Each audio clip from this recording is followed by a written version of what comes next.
Capítulo 10 das ocupações e missões dos espíritos.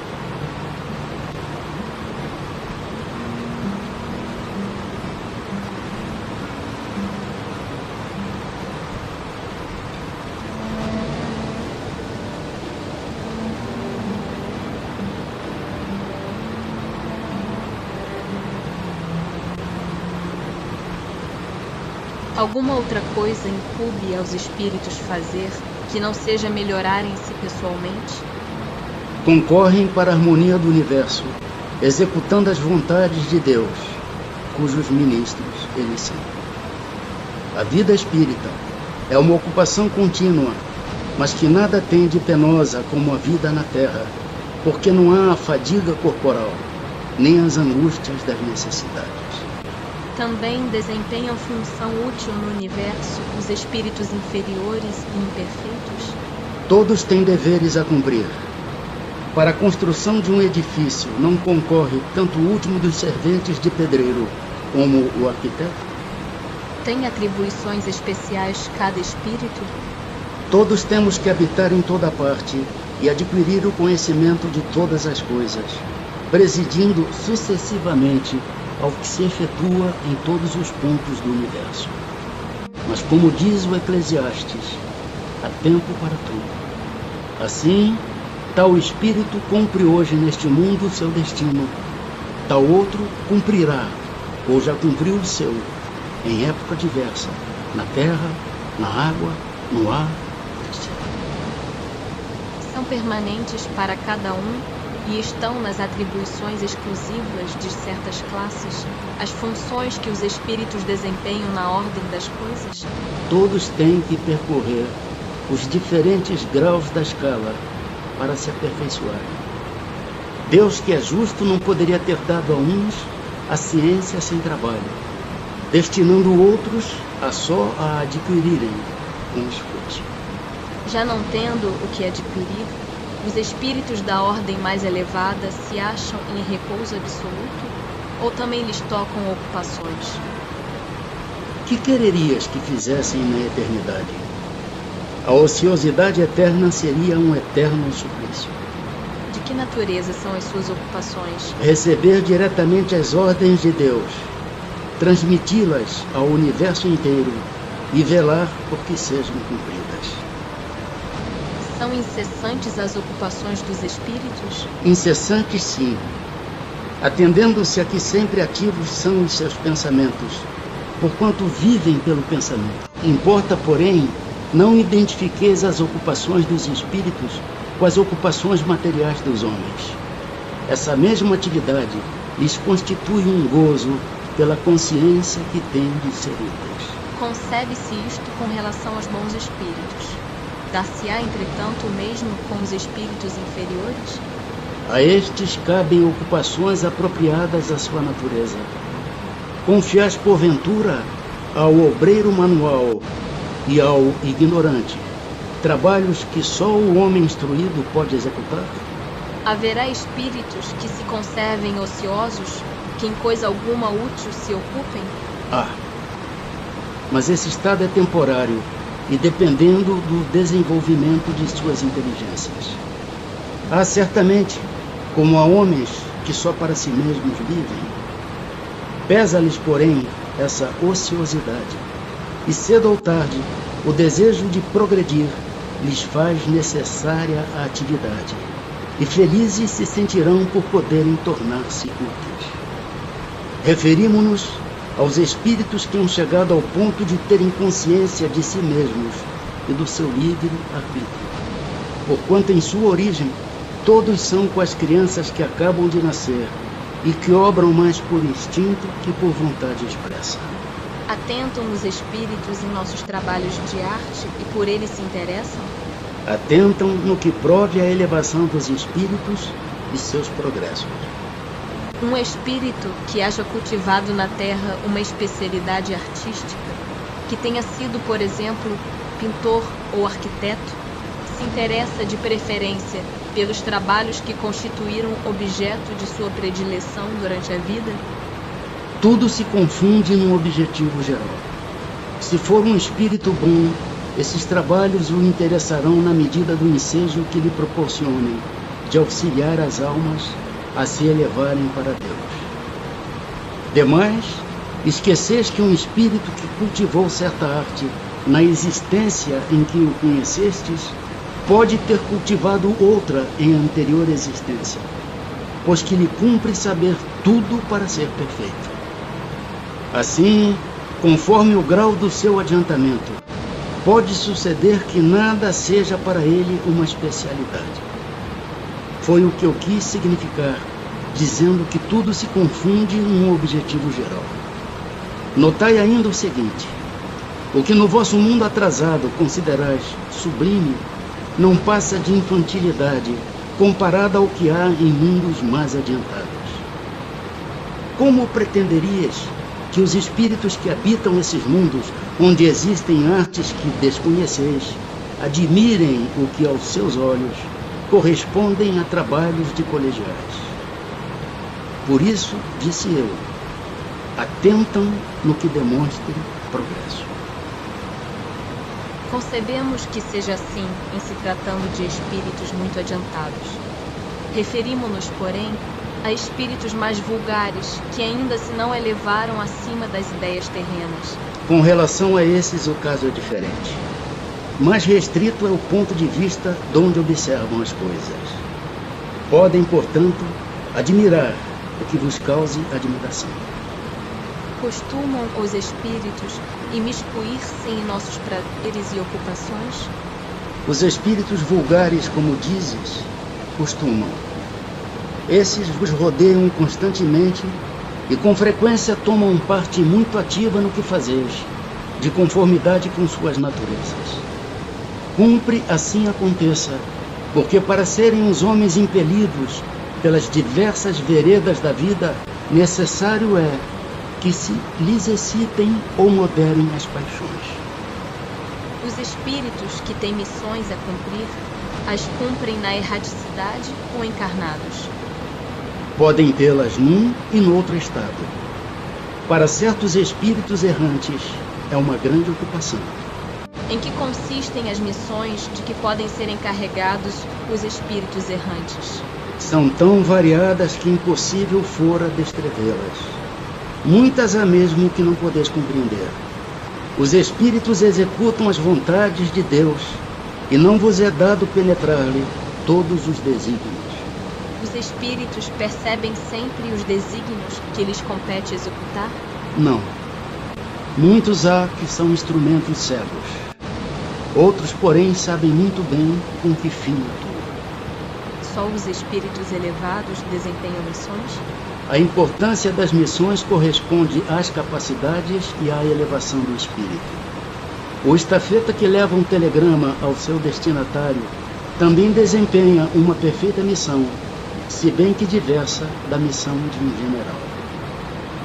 A missão de um espírito lhe é imposta ou depende da sua vontade? Ele a pede, e ditoso se considera se a obtém. Pode uma igual missão ser pedida por muitos espíritos? Sim. É frequente apresentarem-se muitos candidatos, mas nem todos são aceitos. Em que consiste a missão dos espíritos encarnados? Em instruir os homens, em lhes auxiliar o progresso, em lhes melhorar as instituições, por meios diretos e materiais. As missões, porém, são mais ou menos gerais e importantes. O que cultiva a terra desempenha tão nobre missão como o que governa ou aquele que instrui. Tudo em a natureza se encadeia. Ao mesmo tempo que o espírito se depura pela encarnação, concorre dessa forma para a execução dos desígnios da providência. Cada um tem neste mundo a sua missão, porque todos podem ter alguma utilidade. Qual pode ser, na Terra, a missão das criaturas voluntariamente inúteis? Há efetivamente pessoas que só para si mesmas vivem e que não sabem tornar-se úteis ao que quer que seja.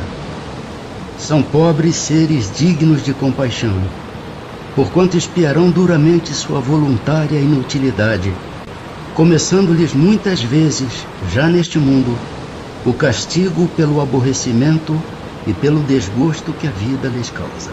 Pois que lhes era facultada a escolha, por que preferiram uma existência que nenhum proveito lhes traria? Entre os espíritos também há preguiçosos que recuam diante de uma vida de labor. Deus consente que assim procedam. Mais tarde compreenderão à própria custa os inconvenientes da inutilidade a que se votaram e serão os primeiros a pedir que se lhes conceda recuperar o tempo perdido.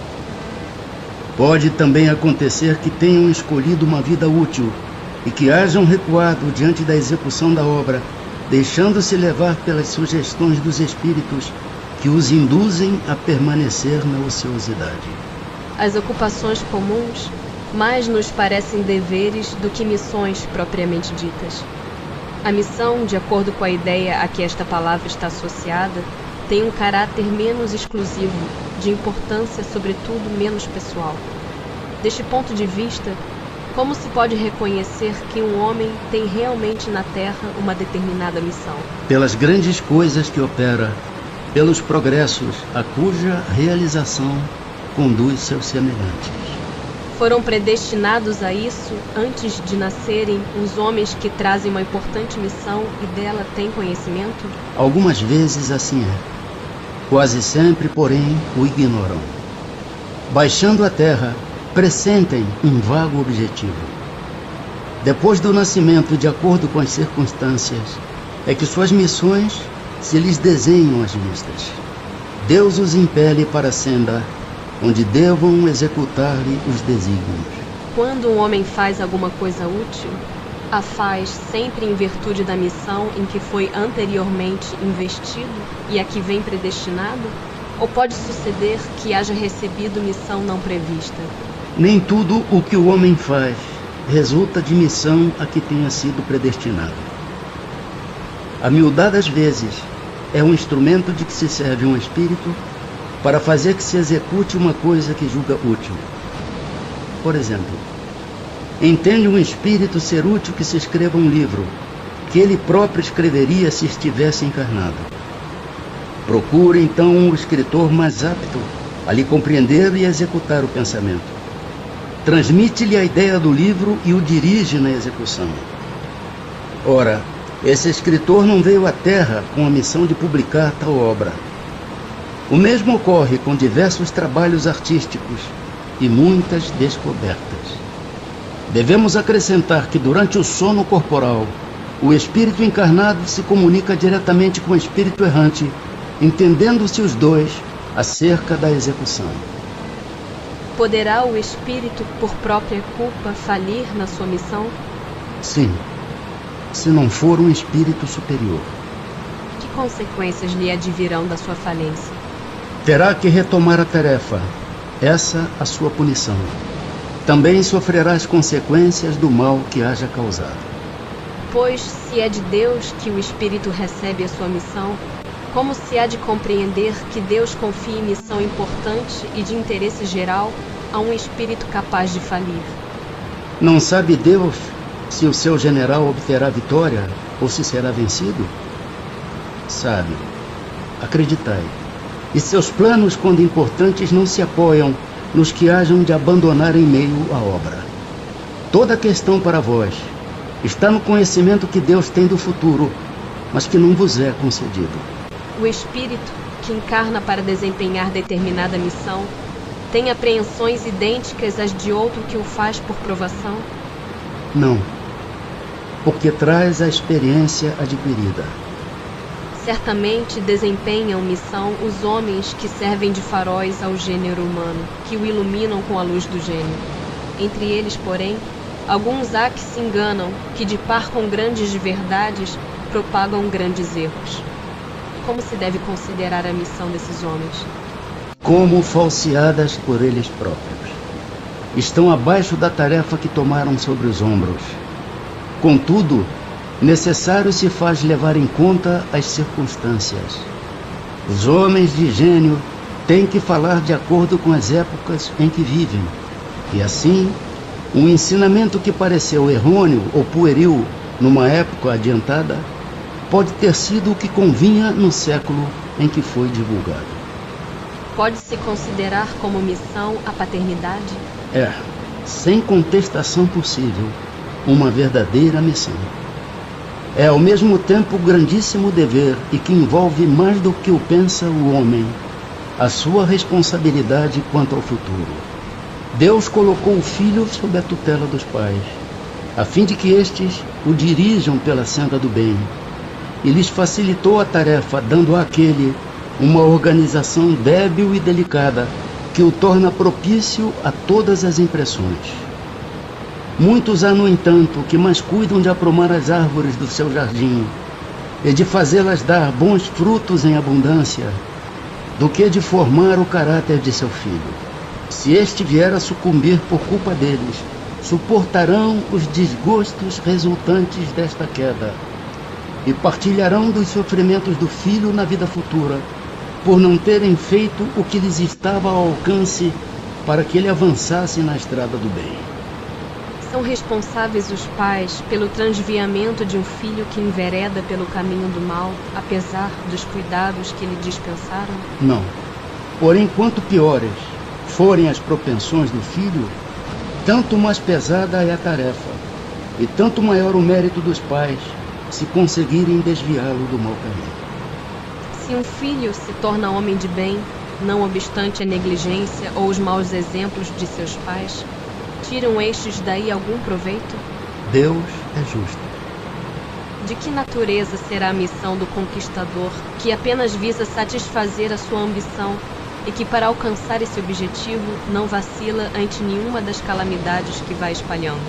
As mais das vezes não passa de um instrumento de que se serve Deus para cumprimento de seus desígnios, representando essas calamidades, um meio de que ele se utiliza para fazer que um povo progrida mais rapidamente. Nenhuma parte tendo na produção do bem que dessas calamidades passageiras possa resultar, pois que visava um fim todo pessoal, aquele que delas se constitui instrumento tirará, não obstante, proveito desse bem? Cada um é recompensado de acordo com as suas obras, com o bem que intentou fazer e com a retidão de suas intenções.